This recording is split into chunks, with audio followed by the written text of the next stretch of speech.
आज हम अपना 41 क्वेश्चन पेपर कर रहे हैं। राष्ट्रीय आयुर्वेद संस्थान का शरीर रचना का पेपर है। पेज नंबर है 925। पहला क्वेश्चन है, स्वधातु संवर्णानि वृत्त स्थूल अन्य अणुनि च किसके लिए आया है। इसका मतलब है चरक में चरक शरीर का चरक विमान का श्लोक है। मतलब जिस धातु के जो स्रोतस होते हैं उसी धातु के समान वो गोल हो जाते हैं, स्थूल हो जाते हैं और अणु होते हैं। ठीक है, मतलब जिस धातु के वो स्रोतस होंगे ना, वो उसी के अकॉर्डिंग ढल जाएंगे, उसी के अकॉर्डिंग वृत्त होंगे, उसी के अकॉर्डिंग स्थूल होंगे, उसी के अकॉर्डिंग अणु होंगे। ठीक है, तो इस क्वेश्चन में ये पूछा है कि कौन जो है वो धातु के समान वर्ण का उसके समान वृत्त स्थूल और अणु हो जाता है। तो कौन होता है, मर्म, स्रोतस, कला या त्वचा। तो कौन होता है, स्रोतस। उसके बाद है निकेत शब्द का प्रयोग किसके लिए किया गया। निकेत शब्द मतलब होता है कि कोई घर। ठीक है, तो वो किसके लिए किया गया, स्रोतस, कंडरा, रज्जु या स्नायु। तो स्रोतस के लिए किया गया। ठीक है, उसके बाद है भार क्षमा भवेद अपसु नृ युक्ता सुसमाहिता किसके लिए आया है। ये सुषु शरीर 5 का है। इसका मतलब इस श्लोक में ऐसा है कि जैसे जो नौका होती है, नाव होती है, उसको मतलब चलाने के लिए मतलब बहुत सारी रस्सियाँ उसका भार वहन कर लेती हैं। वैसे हमारे शरीर का भार कौन वहन करता है, कौन मतलब प्राणी का भार सहन करने में समर्थ है, स्नायु, पेशी, कंडरा या कुर्च। तो कौन है, स्नायु। ठीक है, कौन प्राणियों का भार वहन करने में समर्थ है, स्नायु। उसके बाद है चतुर्विधा य अस्तु सिराः शरीरे प्रायेण ताः डैश संविष्टा। मतलब जो 4 सिराएं होती हैं शरीर में, वो किस में संविष्ट हो जाती हैं, मतलब किस में प्रविष्ट होती हैं। जो 4 सिराएं शरीर में हैं वो किस में प्रविष्ट हो जाती हैं, स्रोतस में, हृदय में, मर्म में या पेशी में। तो किस में प्रविष्ट होती हैं, मर्म में। उसके बाद है स्नायुभिश्च प्रतिछन्नात् संतताश्च जरायुणः किसके लिए कहा गया है कि स्नायु जो है वो स्नायु से जो है ढका हुआ है और जरायु से व्याहत है। ऐसी कौन सी मतलब चीज़ है जो स्नायु से ढकी हुई है और जरायु से व्याहत है। क्या है, त्वचा, कला, स्नायु या कंडरा। तो कौन है, कला। कला जो है वो स्नायु से ढकी हुई है और जरायु से व्याहत है। उसके बाद है सुश्रुत अनुसार शाखाओं में कुल कितनी पेशियाँ होती हैं। जो हमारी शाखाएं हैं उनमें कुल कितनी पेशियाँ होती हैं, 66, 67, 69 या 400। तो कितनी होती हैं, 400। इसी पेज को रिवाइज करेंगे। स्वधातु संवर्णानि वृत्त स्थूलानि अणुनि च किसके लिए कहा गया है, स्रोतस के लिए। निकेत शब्द का प्रयोग किसके लिए किया गया है, स्रोतस के लिए। भार क्षमा भवेद अपसु नृ युक्ता सुसमाहिता, कौन प्राणियों का भार सहन करने में समर्थ है, स्नायु। चतुर्विधा य अस्तु सिरा शरीरे प्रायणः ताः संविष्टा, जो 4 सिराएं शरीर में हैं वो यहाँ पर प्रविष्ट होती हैं, कहाँ पर, मर्म में। उसके बाद है स्नायुभिश्च प्रतिछन्नात् संतताश्च जरायुना, जो स्नायु से ढके हुए हैं और जरायु से व्याहत हैं। तो वो क्या है, कला है। सुश्रुत अनुसार शाखाओं में कुल कितनी पेशियाँ होती हैं, 400। आगे देखते हैं। उसके बाद है कक्षाधरा धमनी मतलब एक्सिलरी आर्टरी के कितने भाग होते हैं, 1, 3, 5 या 7। तो कितने होते हैं, 3 भाग होते हैं। ऐसे याद रखना, जैसे एक्सिला होती है, एक इधर से जाएगा, एक इधर से जाएगा, एक बीच में से चला जाएगा। तो 3 भाग हो जाएंगे एक्सिलरी आर्टरी के। हनु पर पेशियों के कुल कितनी संख्या होती है। हनु जो होता है हमारा, उस पर कितनी पेशियाँ होती हैं, 4, 6, 8 या 12। तो कितनी होती है, 8 ही होती हैं। ठीक है, उसके बाद है पुंडरीकेण सदृश्य हृदय स्याद अधोमुखम कहाँ का संदर्भ है। कि मतलब जो हृदय है वो पुंडरीक के समान और अधोमुख मतलब उल्टा रहता है। तो किसका है, चरक का, सुश्रुत का, षडंगर का या कोई नहीं। तो किसका है, सुश्रुत का। उसके बाद है शुक्र शोणित गर्भ स्तंभ आत्म प्रकृति विकार डैश शरीर संज्ञा लभते, मतलब शुक्र और शोणित का संयोग होकर उसमें प्रकृति आकर जो बनता है वो शरीर बन जाता है। तो ये किसका संदर्भ है? चरक शरीर 5/14, सुषु शरीर 5/3 का, चरक शरीर 6/4 या हारित का। तो ये किसका है? सुषु शरीर 5/3 है। उसके बाद है गर्भस्व क्रांति मेल कह उत्पत्ति रेव यावत किसका कथन है? दलहन का, चक्रपाणी का, भेल का या काश्यप का। तो ये चरक का श्लोक है। तो चरक के टीकाकार कौन है? चक्रपाणी। तो चक्रपाणी का हो गया ये, ठीक है। उसके बाद है भीचे अंतः डैश भिन्ने दो जीवो कुक्षिम आगतो, मतलब कि जो बीज को 2 भागों में बांट दे वो क्या है? वायु, पित्त, कफ या रक्त। तो कौन बांटता है? वायु। स्नायु मर्मों की कुल संख्या कितनी होती है? 20, 12, 27 या फिर 52। तो कितनी होती है? 27, ठीक है। स्नायु मर्मों की कुल संख्या 27। उसके बाद है मातु अस्तु खलु डैश नाड्याम गर्भ नाड़ी प्रतिबद्धा, मतलब माता की नाड़ी से, मतलब माता की किस नाड़ी से गर्भ की नाड़ी लगी हुई होती है? माता की कौन सी नाड़ी से गर्भ की नाड़ी लगी होती है? तो रसवाह, रक्तवाह, ओजवाह या स्तन्यवाह। तो रसवाह। रिवाइज करते हैं इस पेज को। एक्सिलरी आर्टरी के कितने भेद होते हैं? 3। हनु पर पेशियों की कुल संख्या कितनी होती है? 8। पुंडरीकेण सदृश हृदय स्याद अधोमुखम कहाँ का संदर्भ है? सुश्रुत का। शुक्र शोणित गर्भाशयस्थम आत्म प्रकृति विकार शरीर संज्ञा लभते सुषु शरीर 5/3 का। गर्भस्य अवक्रांति मेल का उत्पत्ति रेव यावत किसका कथन है? चक्रपाणी का। बीजे अंतः डैश भिन्न 2 जीवो कुक्षी मागतो, तो एक कौन बांटता है? वायु। स्नायु मर्मों की कुल संख्या 27। मातु अस्तु खलु डैश नाड्याम गर्भ नाड़ी प्रतिबद्धा रसवाह, ठीक है। आगे देखते हैं। आगे है वसा का अंजलि प्रमाण कितना होता है? जो हमारी वसा होती है शरीर में उसका अंजलि प्रमाण पूछा। 2 अंजलि, 3 अंजलि, 4 अंजलि या फिर अर्ध अंजलि। तो कितना होता है हमारा? 3 अंजलि होता है, ठीक है। वसा में 3 शब्द है ना, व, स, आ, तो 3 अंजलि इसका प्रमाण हो गया। उसके बाद है मानव शरीर में सीमंत की कुल संख्या कितनी होती है? हमारे अंदर जो सीमंत होते हैं वो कितने होते हैं? 12, 14, 16 या 17। तो कितने होते हैं? 14, ठीक है। 14 होते हैं सीमंत। शरीर उपचय बल वर्ण कौन से भाव हैं? कि शरीर में जो उपचय करता है बल और वर्ण का, रसज भाव है, सात्मज है, आत्मज है या फिर सत्वज है। तो क्या है? रसज भाव है। उसके बाद है पाकात पतित शल्यो व जीवितो किस प्रकार के मर्मों के संदर्भ में कहा गया है? तो इसका मतलब होता है कि ना जो मर्म विशल्य घन मर्म जो होते हैं उसमें मर्म के मुख में शल्य होता है, ठीक है। तो वहाँ पे वायु रुकी होती है, तब तक तो प्राणी जीवित रहेगा, लेकिन जैसे ही शल्य निकल जाता है, ठीक है, तो मनुष्य की मृत्यु हो जाती है, ठीक है। इसका मतलब ये एक कंसेप्ट है कि विशल्य घन मर्म में जब शल्य फंसा हुआ होता है तो वायु भी रुकी होती है, लेकिन जैसे ही शल्य निकलता है तो व्यक्ति की मृत्यु हो जाती है। बट यहाँ पे क्या है? पाकात पतित शल्य व जीविती, लेकिन अगर जो वहाँ पे व्रण है उसका पाक हो जाए, ठीक है, तो शल्य अगर निकल भी जाए तो व्यक्ति जीवित रह सकता है। तो ये किसके लिए आया है? विशल्यघन मर्म के लिए, ठीक है। उसके बाद है सद्य प्राणहर मर्म कब कालांतर प्राणहर मर्म में परिवर्तित होता है? जो सद्य प्राणहर मर्म है वो कब कालांतर में हो जाएगा चेंज? ऑप्शन है आद्य विधम, अंत्य विधम, मध्य विधम परिवर्तित नहीं हो सकता। कि अगर आप उसको शुरू में मतलब उसके स्टार्टिंग से विध कर दो, अंत से कर दो, मध्य से करो, या फिर नहीं हो सकता। तो अगर हम अंत से उसका विध कर दें तो सद्य प्राणहर मर्म कालांतर प्राणहर मर्म में चेंज हो जाएगा। उसके बाद है अस्थिर विभवत्य हो, जो गर्भ के किस मास का लक्षण है? कि उसमें ओज और अस्थि आ जाते हैं। कौन से मास का लक्षण है? तृतीय, चतुर्थ, पंचम या फिर अष्टम। तो इसका क्या है? अष्टम मास में, ठीक है। जो अस्थिर होता है, सॉरी अस्थिर भवत्य हो, जो मतलब जो ओज है वो अस्थिर रहेगा। अस्थिर कब रहता है ओज? अष्टम मास में, ठीक है। उसके बाद है तदृशम जन्येत पुत्रम डैश दर्शयेद इतः भ्रात्रम अन्नम वस्त्रम या भ्रात्रम।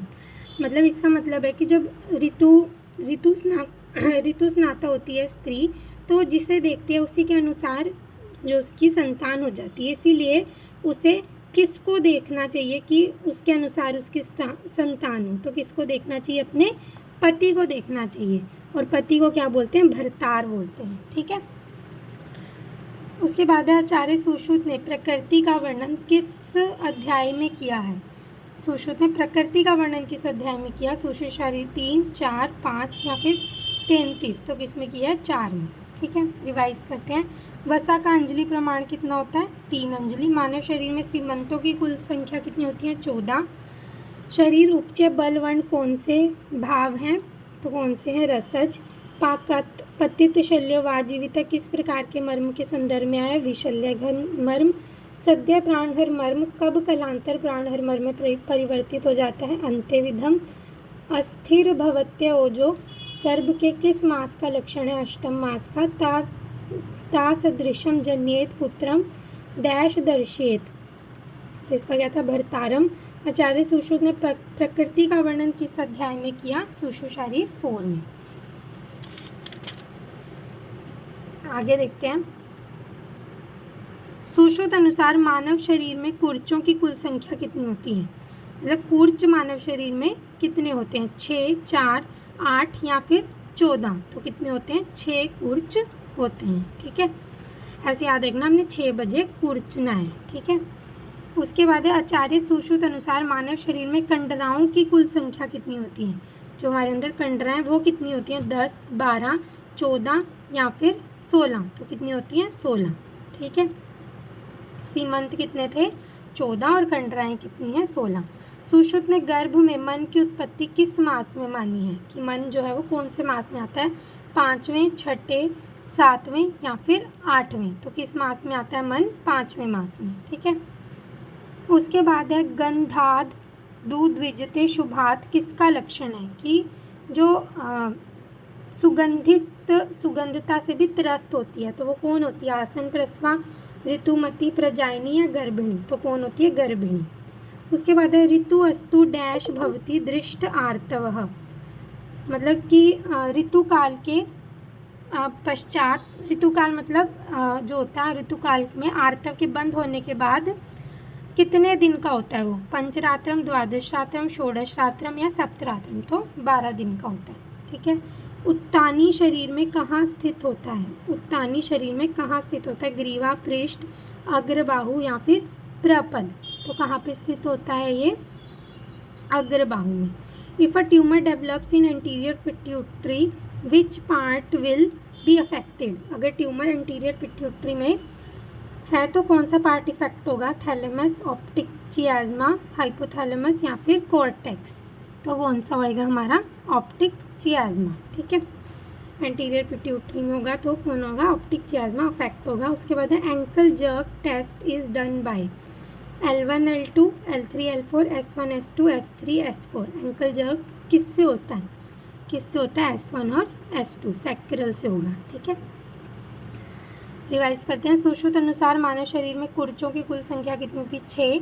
आचार्य सुश्रुत अनुसार मानव शरीर में कंडराओं की कुल संख्या कितनी होती है, 16।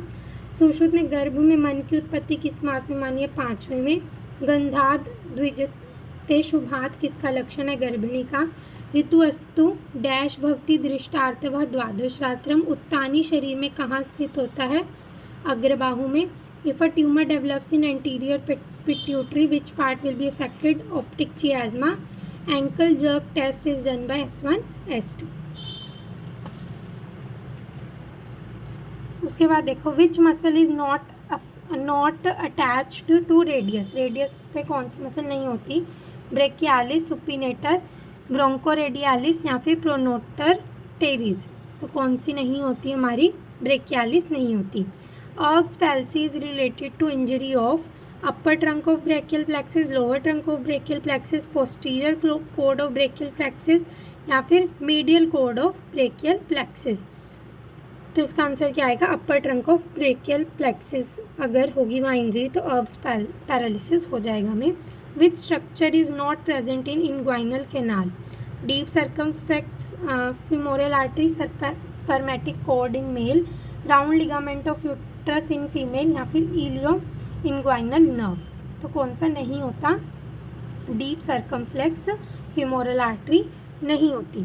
उसके बाद है तज्जीर्यति यथा कालम शोषितम डैश, मतलब जो हमारा 4 प्रकार का अन्न है वो किसके होने से जीर्ण हो जाता है। तज्जीर्यति यथा कालम शोषितम मतलब किससे हो जाता है, वात के तेज से, पित्त के तेज से, रक्त के तेज से या ओज के तेज से, तो पित्त के तेज से पच जाएगा।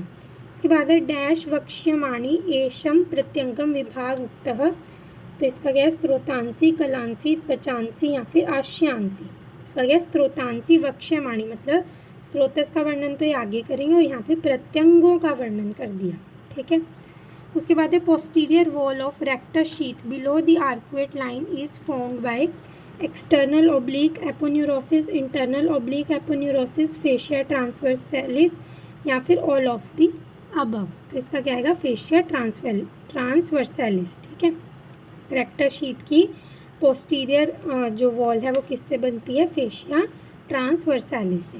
उसके बाद है अग्र आंकुंचन पेशियों की संख्या कितनी होती है, 4, 6, 8 या 9, तो कितनी होती है, 8, ठीक है। और हनु में भी पेशियाँ कितनी थी, 8 ही थी। Which muscle is not attach to radius brachialis, Erb's palsy is related to injury of upper trunk of brachial plexus, which structure is not present in inguinal canal, deep circumflex femoral artery, तज्जीर्यति यथा कालम शोषितम, पित्त तेजसाम dash वक्ष्यमाणी एष प्रत्यंग विभाग उक्तः, स्त्रोतांसी, posterior wall of rectus sheath below the arcuate line is formed by fascia transversalis, अग्र आकुंचन पेशियों की संख्या कितनी होती है, 8। आगे करते हैं।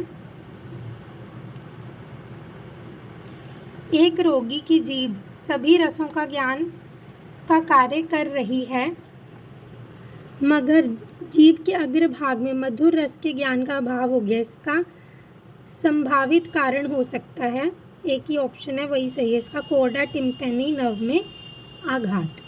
उसके बाद है उरोवांत पट्टिका पेशी की नाड़ी होती है, मतलब नर्व ऑफ ग्रेशियालिस मसल। इसका आंसर ही नहीं दिया। आगे देखते हैं। विच one is not the content of posterior media sternum, मतलब पोस्टीरियर मीडिया स्टर्नम का ये कंटेंट नहीं है। ईसोफेगस, ट्रैकिया, हेमियाजाइगस वेन या फिर कोरोनरी आर्टरी, तो कौन होगा, ट्रैकिया होगा, ठीक है, क्योंकि ट्रैकिया आगे होता है। Right coronary artery arises from anterior aortic sinus, posterior aortic sinus, descending aorta, none of the above. तो क्या आएगा इसमें, एंटीरियर आरोटिक साइनस, ठीक है। Right kidney not related to coils of small intestine, bare area of liver, duodenum या फिर hepatic artery, तो किस में होता है, बेयर एरिया ऑफ लिवर से राइट किडनी नहीं लगी होती, ठीक है। Which one is not the content of lesser omentum, lesser omentum का कंटेंट कौन सा नहीं है, portal vein, bile duct, IVC या फिर हिपैटिक आर्टरी, तो कौन सा नहीं है हमारा, इंफीरियर वेना कावा, ठीक है। उसके बाद है hypersensitivity to sound occurs due to injury of stapedius muscle, glossopharyngeal nerve या फिर वेगस नर्व या फिर टेंसर टिम्पैनी नर्व, तो किससे होती है, स्टेपिडियस नर्व में अगर इंजरी हो जाए तो हमें हाइपर सेंसिटिविटी टू साउंड हो जाती है। Which one a wrong relation, इनमें से रॉन्ग कौन सा है, इसका आंसर गलत दिया हुआ इन्होंने, तो हम दोबारा इसी को रिवाइज करते हैं। अगर जीभ में मधुर रस का ज्ञान अभाव हो तो क्या होगा, कोर्डा टिम्पैनी नर्व में आघात हो जाता है। Which one is not content of posterior mediastinum का कौन कंटेंट नहीं है, trachea. Right coronary artery arises from anterior aortic sinus, right kidney is not related to bare area of liver. Which one is not the content of lesser omentum, inferior vena cava. Hypersensitivity to sound occurs due to injury of stapedius muscle. आगे देखते हैं। निम्नलिखित में से सही संबंध क्या है, गणनाथ सेन ने प्रत्यक्षारी लिखी, यादव जी त्रिकम जी ने भेषज्य रत्नावली लिखी, काशीराम वैद्य ने षडंगधर दीपिका, कोई भी सुमेलित नहीं है, तो कौन सा सही है, गणनाथ सेन ने प्रत्यक्षारी लिखी, ये सही है। कल्याणक घृत का प्रयोग काश्यप संहिता में कहाँ मिलता है, वेदना अध्याय, दंत जन्मिक अध्याय, लेह अध्याय या फिर विशेष कल्प अध्याय, तो कहाँ पे मिलता है, लेह अध्याय में, ठीक है। Constriction of ureter not present eight, मतलब यूरेटर की कंस्ट्रिक्शंस होती थी ना, तो कहाँ पे नहीं है? ब्रिम ऑफ लेसर पेल्विस पे, पेल्वी यूरेथ्रल जंक्शन पे, ब्लैडर वॉल पे, या कॉमन इलियक आर्टरी पे। तो कॉमन इलियक आर्टरी पे नहीं है। Which one is open in superior nasal meatus? Anterior ethmoidal sinus, posterior ethmoidal sinus, maxillary sinus, या फिर नेजोलैक्राइमल डक्ट। तो क्या आएगा इसका? Posterior ethmoidal sinus. तत्र शरीर नाम चेतना अधिष्ठान भूतम कहाँ का संदर्भ है? चरक शरीर 6/4 का, चरक शरीर 6/3, चरक शरीर 3/5, चरक शरीर 3/8। तो किसका है? चरक शरीर 6/4। ठीक है। तो निम्न में से सही संबंध क्या था? गणनाथ से ने प्रत्यक्ष। शरीर लिखी है कल्याणघृत का प्रयोग काश्यप संहिता में कहाँ मिलता है? लेह अध्याय में। Constriction of ureter not present at common iliac artery. Which one is open in superior nasal meatus, posterior ethmoidal sinus. और तत्र शरीरम नाम चेतना अधिष्ठानम भूतम कहाँ का संदर्भ है? चरक शरीर 6/4 का। Thank you.